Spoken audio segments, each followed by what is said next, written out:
Додека властите се фалат со заокружени и реализирани планови, екологистите гласно критикуваат.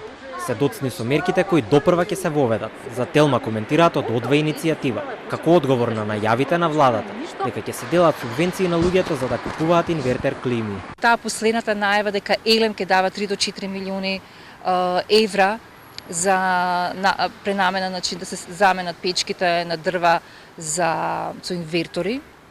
Значи тука е сега допрва треба одлука на влада, бидејќи Елем не е овластен тоа да го прави, па допрва закони, па ваучери, па како, па што. Грејната сезона и аерозагадувањето се на прагот, а пред точно 6 дена заменик министерот за животна средина, одговорница во владата, кажа дека со промена од нафта во газ, како извор на енергија во болницата во Струмица, успешно се спроведува 2-годишниот план во борбата против загадениот воздух. Со тоа се дозаокружи имплементацијата на првиот план за чист воздух во вредност од 2 милиони евра. Немаме ниту увид во спроведувањето на планот. На изјавата на министерот одговорија од Одва иницијативата. На интернет може да се најде сешто, но не и информација од властите, изјави Татјана Чакула.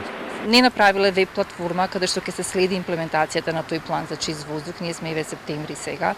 Значи доаѓаме до крајот на првата година, останува уште една година. Нема значи никаде следење на никаква имплементација. Но за да се има увид во концентрациите на отровни PM честички во воздухот, невладините ги повикаа властите и да ги заменат мерните станици кои не регистрираат информации за состојбата со отровни честички во воздухот, затоа што се расипани или дотраени.